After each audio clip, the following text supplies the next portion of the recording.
Nice, this is Doc Nice, moagi na pod sa inyong wall aron magsamok-samok. Before ganahan jud kay ko mo teach, kaso lang dili jud makayo sa kong oras, dili po na ko kaya mag full time.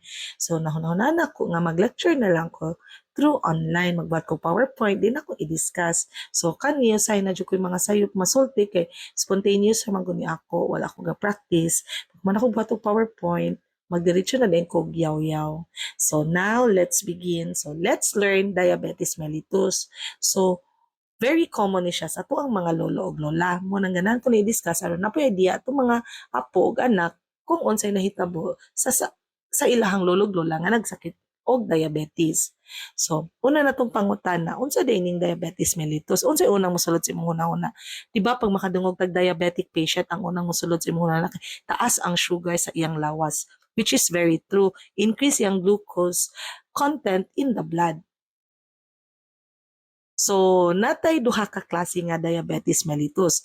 The diabetes mellitus type 1, which is very common in the pediatric patient, and the diabetes mellitus type 2, which is very common in the adult patient.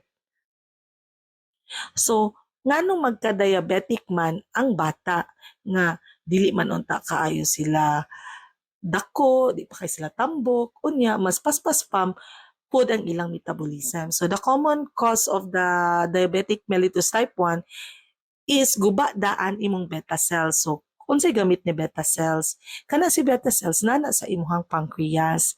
Siya ang mo release og insulin. So, unsay gamit ni insulin? Si insulin ang mo uptake sa imong lawas para decrease ang level sa imong glucose sa imuhang blood. So, di ba kung mag sugar test sa dugo man kwaon. So, dito na to ma-detect ang sugar sa ato ang dugo. So, si insulin, siya ang mo uptake ni glucose para dili kaayo taas ang glucose content sa imong dugo. So sa diabetic type 1, guba ang beta cells, so dili siya kahimo og insulin. So kani nga mga patient, hatagan gini sila og insulin throughout their life kay dili man jud sila ka-produce.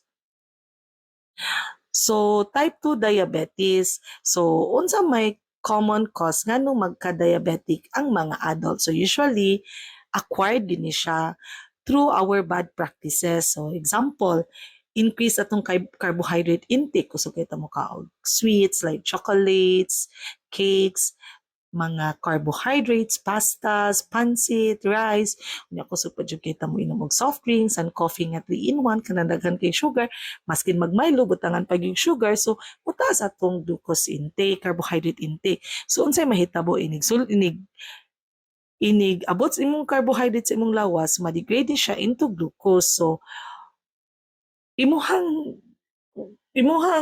liver, imuhang atay, mutaas pud ang glucose production tungod kay imo man pud siyang gihatagan og carbohydrate nga siya ang mo-degrade into glucose. So, muna siya ang isa sa common na rason. Ang uban is decreased peripheral glucose uptake. So, kasagaran na ni munang mga obese. So, kung tambok ka, i-resist niya ang function sa imong insulin. So, si insulin, dili ka function well para i-reuptake si glucose. So, ang mahitabo na noon, si glucose mo taas sa imong lawas. Dayon, pwede po ang umang rason, pareha sa type 1 nga, decrease lang yun imong insulin secretion. So, mo ni siya ang very common and basic signs and symptoms sa imong diabetes. Polyuria, sigig ihi-ihion. Sometimes, ang reklamo sa patient is makamatag yun sila kadlawon kay magsigig ihi-ihi. Next is polydipsia, sige kag uhawon.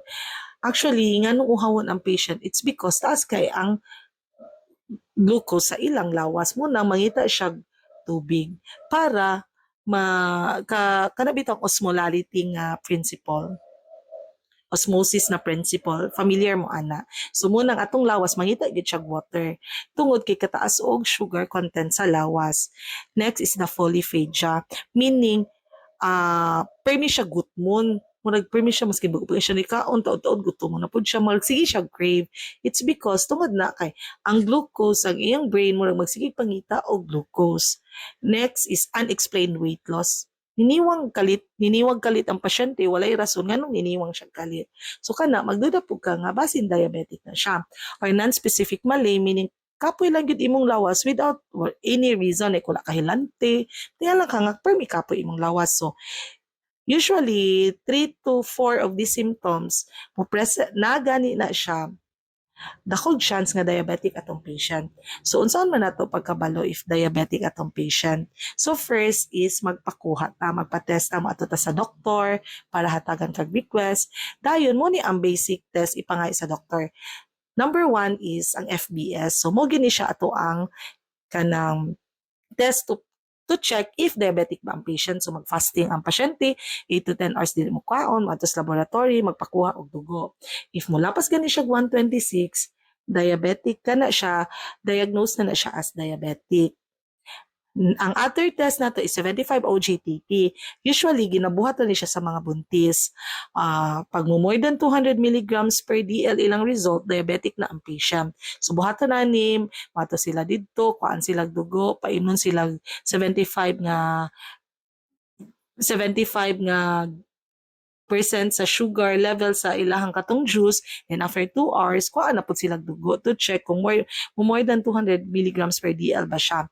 Next, ang kaning screening nato, kaning RBS, very common ni siya, like, muni ang pinakabarato nga test, asay, i-free ra gani ni siya kanang kuhaan ang mga tao, pre-can, then i-test sa glucometer. So, more than 200 milligrams na dakog chance na diabetic ang patient. So, kaning si glycosylated HbA1c, monitoring lang ni siya kung diabetic na atong patient, kung kailangan na ba siya insulin or dili. So, how we prevent nga dili ta ma-diabetic. So, especially if kita nga mga anak or apo nga naatay immediate family nga taas na og sugar, dakog chance nga ma-diabetes ta. So, dapat i-decrease na to atong intake sa mga high calorie and high fat nga foods. So, kato mga carbohydrates, hinahinayan po na to og kaon. Tayo mo adapt og healthier lifestyle habits such as participation in daily exercise. Mag-exercise jud ta kay para kato atong i-intake nga carbohydrates ma-degrade po to siya, dili siya totally converted to all to glucose. So if diagnosed ka with diabetes, so please consult your doctor kay individualize atong treatment sa diabetes. So, dili tanang tambal nga niigo ani nga patient, mo igo niya. So, munang dapat maadto mo sa doctor para mas matreat mo og tarong. Thank you. Hope nakasabot ra mo.